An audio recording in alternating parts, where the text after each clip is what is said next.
uh, some of the lectures on Python programming, and with this we will continue some of the statistical statistical methods that we can employ, we can learn here, and also some of the advanced linear algebra and optimization theory which are part of the machine learning and deep learning.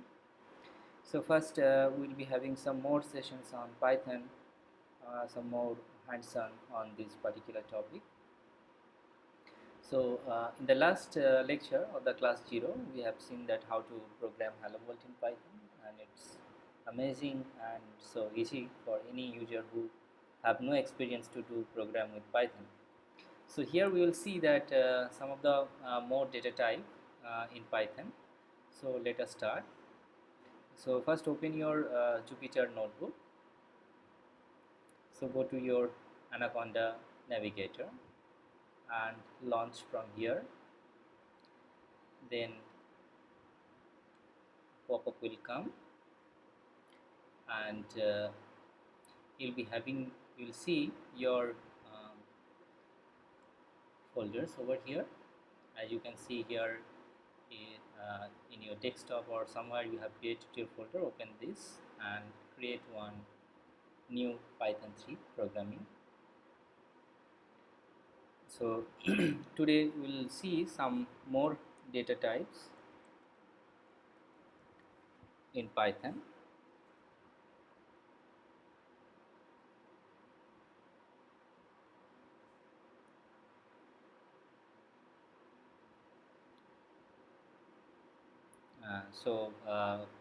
In the last session we have seen some of the important data structure, and so one particular data structure we are talking is list, right? So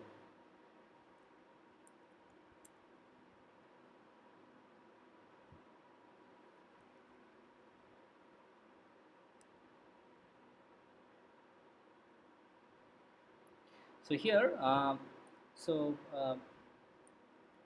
we know that what list is. So for example, we want to declare some list, say for example some numbers. So some numbers are defined by the variable num, with starting from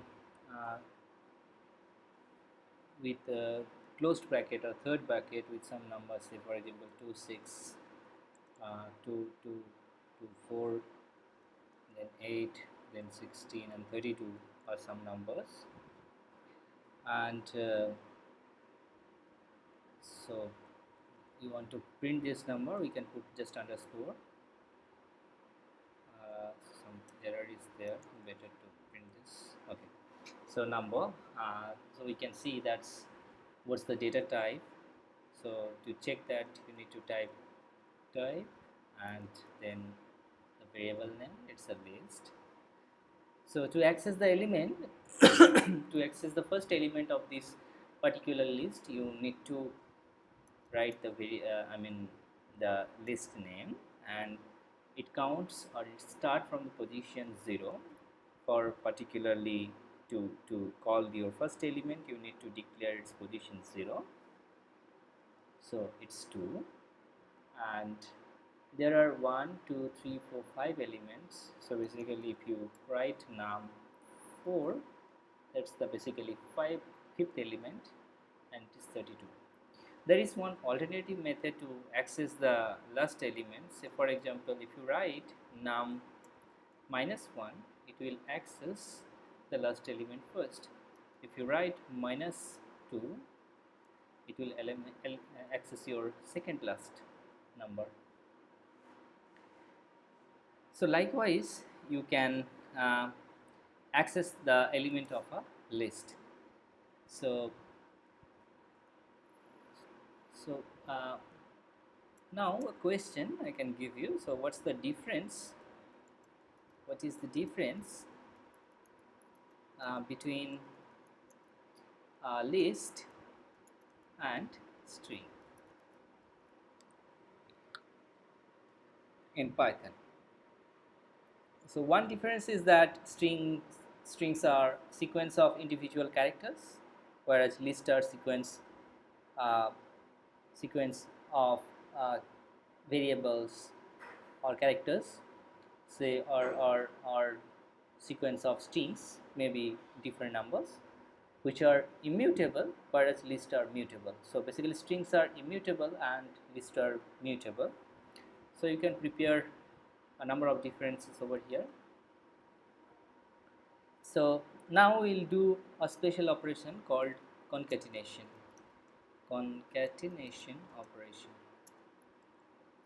operation with list.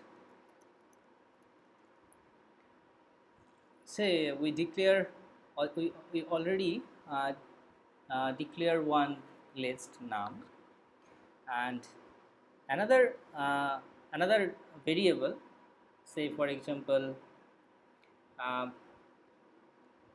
say bar is another variable name, and we are giving some number, say for example 64, 128 and 256, 512 and 1024. So these are some other elements of another list called bar, and we want to print it. So now what we want to do, we want to concatenate the num variable with the bar variable. That means we want to concatenate these two lists. So to concatenate in Python, you just need to write the plus sign. For example, and to concatenate these two things, num plus bar. So let us see what will happen. And we want to store these two things into another variable called number. So number equals to num plus bar to another to list, and we want to check that what are the element of number.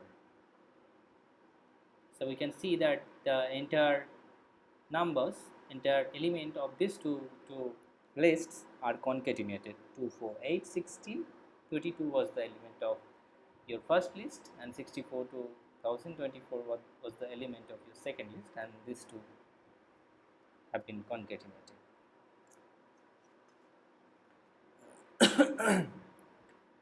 So, and also check the sorry, and also check the type of your new variable. So this number, right? So it's list, right? Now we want to do some other operations with this list.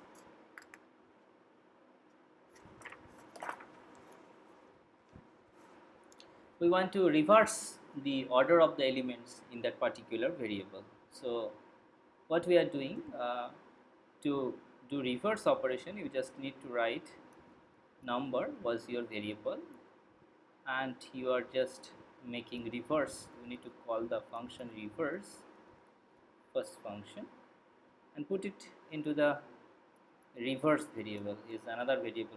So I am calling it reverse number, rev num is the variable name, for example, and we want to see what are the element of this variable. To see, so print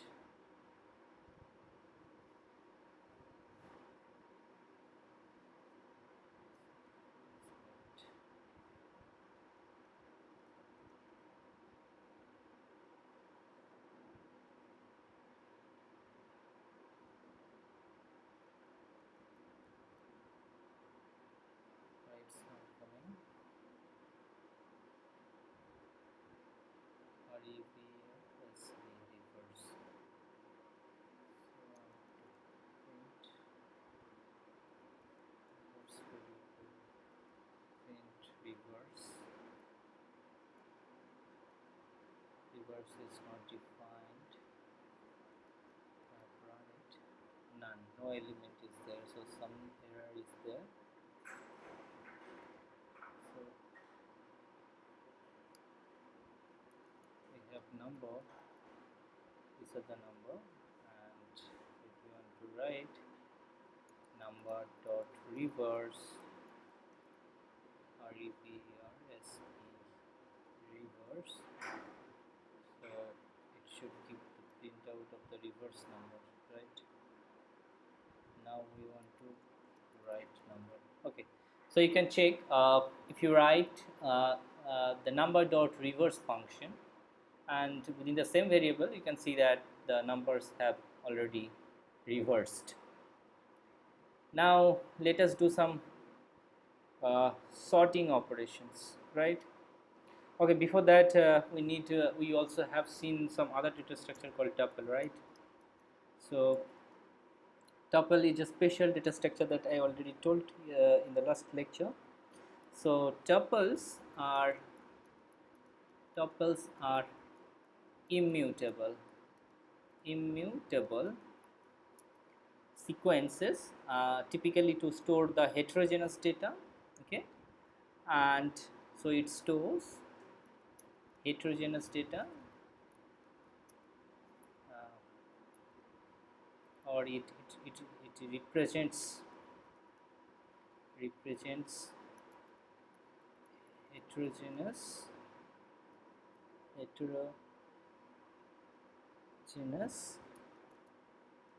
data type. And tuples have many uses in Python programming. One especially important use case is when you want to return more than one object type from your Python function. Say say for example, you want to decide one tuple. Say for example t1 is our tuple. Say and we are giving some numbers. Say for example 10, 20, 30, 40 and 50 is our element of this tuple, and we want to know first the length of this tuple. Len is the length function within which you have to write your variable name. So the length is 5. There are 5 elements in this tuple, and let us do some concatenate operation, concatenate tuple. For example, t2 is another tuple where t2 is for example 60 and 70, and we want to concatenate these two, t1 plus t2, right? Want to concatenate these two, and we call it t, for example. So let us print t. Okay, all the elements are there. So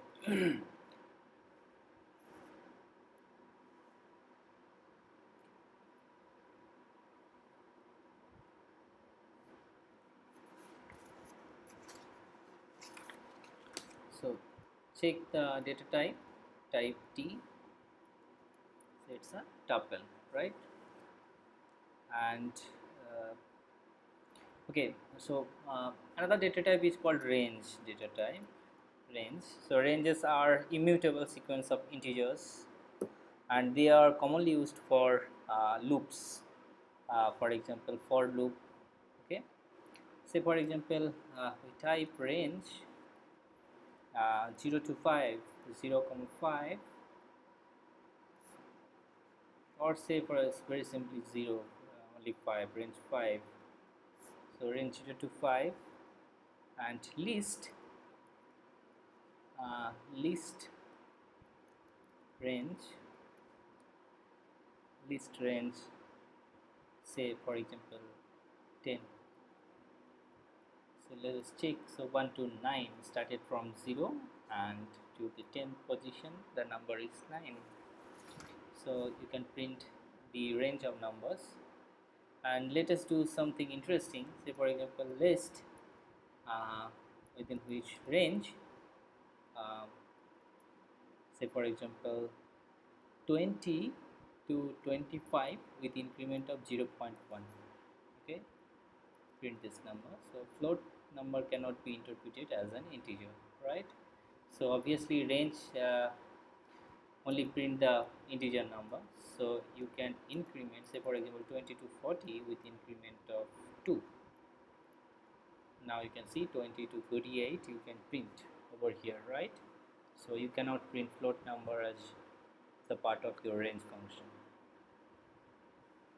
Another thing is a string that you have already used in your earlier learning. Say for example, a string as is, say for example, Kolkata is some city. This is our first string, and say let us do some operations. So first we need to see what's the type of S, and obviously it should show string str. Now want to know that how many letters or how many characters are there in this particular string. As it is 7, we want to access different characters of the string. So for example, we want to access the first 0 element and first element, I mean the first and second element, 0th position, so K and O, right? Say for example, we want to access uh, say 0 to second, say 0 to 3 for example, cool, right? Say and returns the last, because I have written 3 means it will go up to second position, third position, say first position, second position, third position with 0, 1 and 2. So so returns the last 3, for example, returns the last 3 element characters of the string, say S. So either you can do this thing -3 2 -1, let's see what happens. So 80, and if we do like this, -3 colon, so last 3 element, so 80. So if we do last 4 element, kata, right? So KATU. So likewise this you can access the elements of your string. Say let us check some logical operations or logical statement in this particular string. Say we check that whether the letter O is present in S. So it's true. So within the spelling of Kolkata, so there is some letter O. So you want to check that whether Y is present in S or not. So it's false. There is no Y. So strings are a good place to talk about polymorphism. So polymorphism means what an operator does depends on what type of objects it is being applied to, right? So now let us do something concatenation of two strings. So this is very easy. For example, see we want to concatenate two or three string. For example, one is India, is one string, right? Say for example, string 1 is noun, right? As string 2 is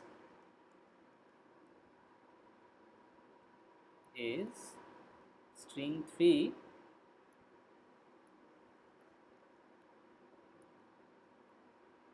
is string 4, like this. And we want to add this for string, just simply type addition. So last one is small letter, let's make it capital. Okay, S1 plus S2 plus S3 plus S4, right? So let us see what will happen, and print S. So India is my country and there is no space. To make space, what you need to do is you need to put little spaces over there, and to put spaces, to allocate spaces, you have to do this kind of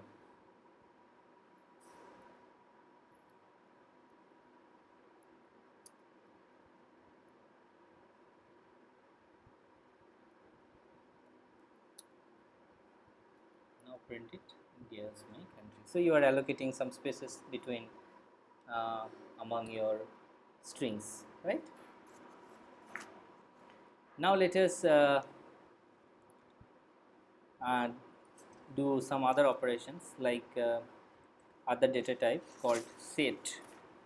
So by this time we have learned that uh, list data structure you can represent by third bracket, tuple by first bracket, and or open bracket, and string by some quote, second quote.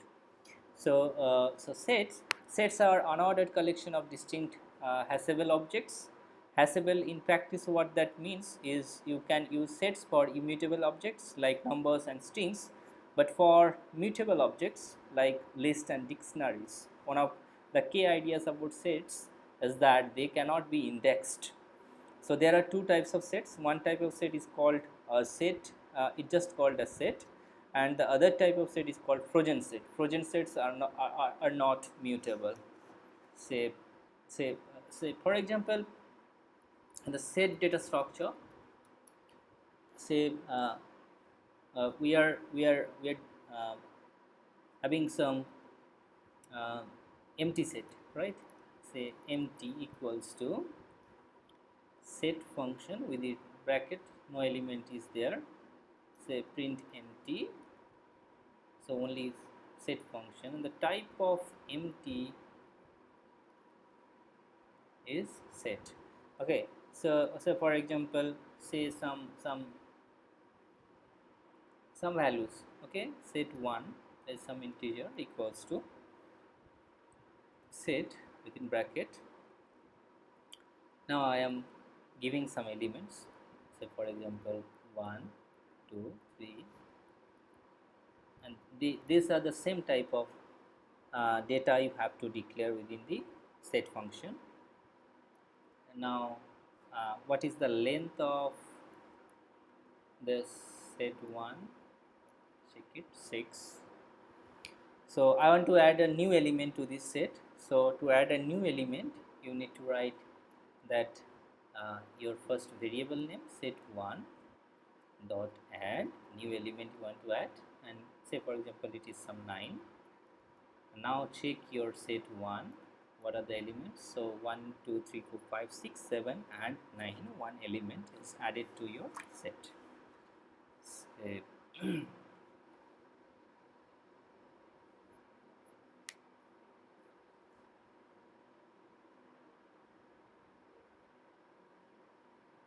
Say now let us uh, remove one element from this set. Say for example we want to remove the element 4.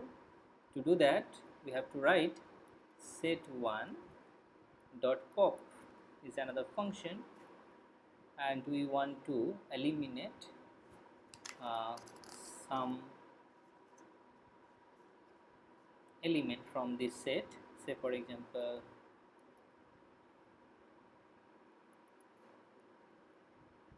so by default it removes your first element. Now what I can do is I want to eliminate the value 4. There is some error. So position set 1 2, set object is not subscriptable, so you have to do this gradually and randomly it deletes or it removes your element step by step. So right now you have your first element and second element are removed by 2 operations, right, like that. Okay, now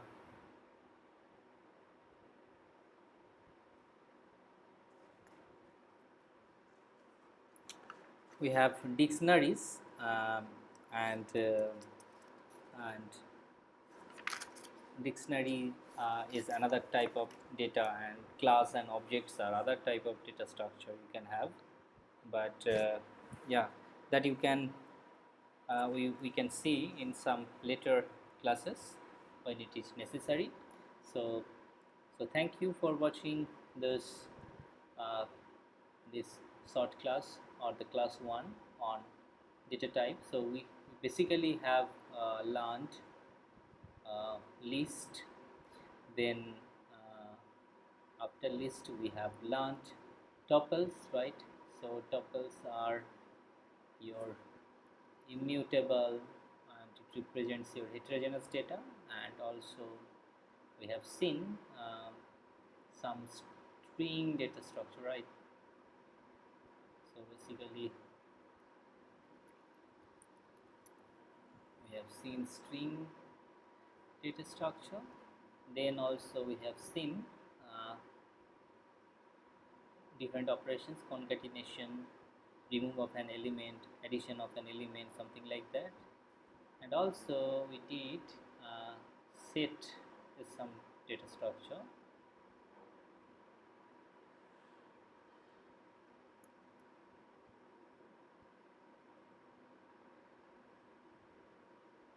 So basically we did some set operation, right?